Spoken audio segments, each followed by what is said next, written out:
नमस्कार दोस्तों, आज हम रिवाइज रिटर्न के बारे में जानेंगे।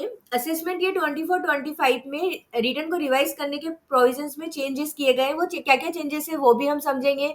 साथ में रिवाइज रिटर्न क्या होता है, ये आप कब तक फाइल कर सकते हैं, कैसे फाइल करना है, यदि आपको टैक्स रेजिम चेंज करना है तो आप कर सकते हैं या नहीं। सभी इंपॉर्टेंट पॉइंट्स को आज हम कवर करेंगे। सबसे पहले जानते हैं कि रिवाइज रिटर्न क्या होता है। जब भी आप अपना ओरिजिनल रिटर्न फाइल करते हैं और उस रिटर्न में अगर कोई गलती एरर हो जाती है तो ऐसी स्थिति में आप रिटर्न को सही करने के लिए जो रिटर्न फाइल करते हैं वो रिवाइज रिटर्न कहलाता है और ये 139(5) में आप फाइल करना होता है आपको।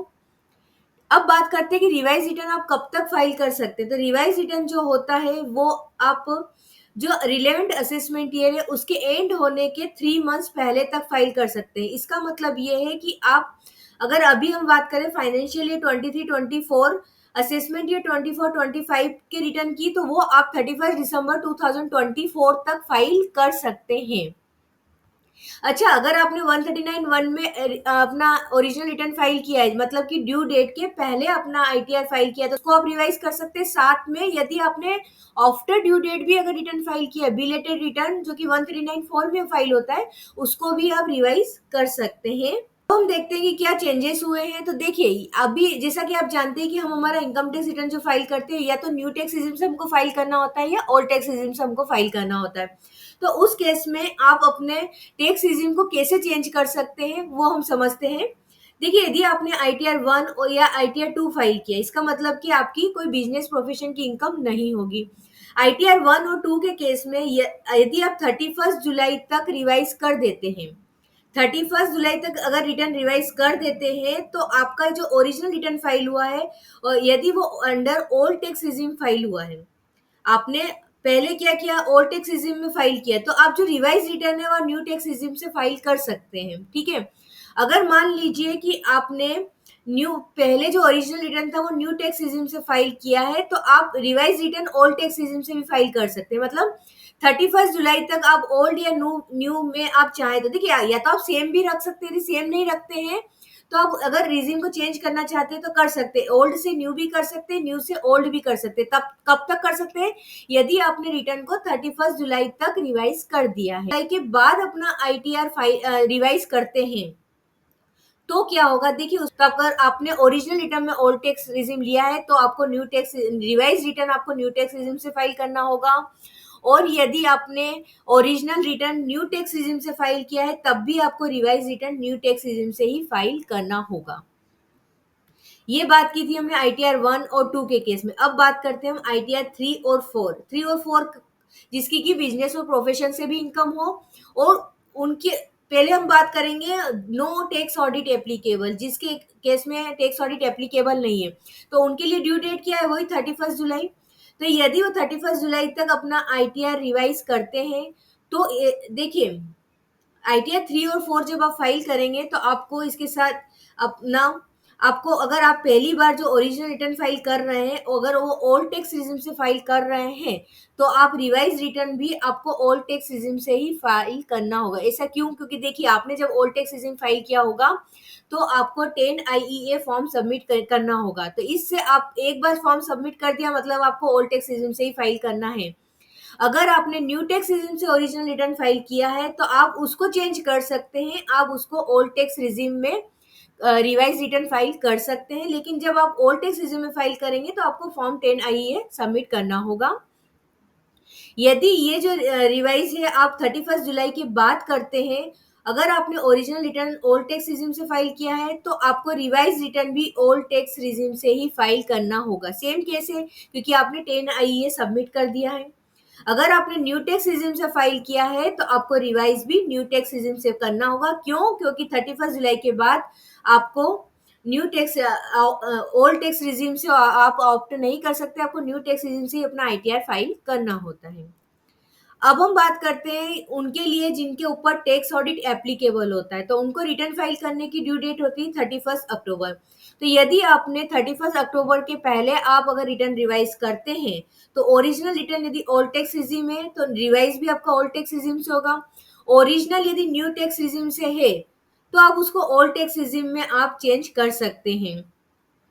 अगर आपने 31 अक्टूबर के बाद यदि आप अपना चेंज करना चाहते, सॉरी, रिवाइज करना चाहते हैं, तो अगर ओरिजिनल आपका ओल्ड टैक्स रिजिम से है तो रिवाइज आप ओल्ड टैक्स रिजिम से ही कर पाएंगे, और यदि ओरिजिनल न्यू टैक्स रिजिम से फाइल किया है तो रिवाइज भी आप न्यू टैक्स रिजिम से ही आपको करना होगा।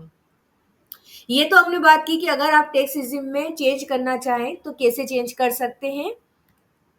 अब बात आती है reason for revise return. Revise return किस किस वजह से आप फाइल कर सकते हैं, तो देखिए, आपने जो इनकम टैक्स रिटर्न फाइल किया उसमें यदि कुछ भी गलती रह जाती है मिस में, जैसे मान लीजिए 26 एस या एएस से आपकी इनकम मिसमैच हो रही हो, आप अपनी इनकम को सही करना चाहते हैं, आपने गलत आईटीआर फॉर्म सिलेक्ट कर दिया, इसका मतलब क्या है, ये जैसे मान लीजिए कि आपने ओरिजिनल रिटर्न आईटीआर 1 फाइल किया, तो आप रिवाइज रिटर्न में आईटीआर 2, आईटीआर 3 जो भी आपके ऊपर एप्लीकेबल है वो ले सकते हैं, मतलब आईटीआर फॉर्म आप चेंज कर सकते हैं।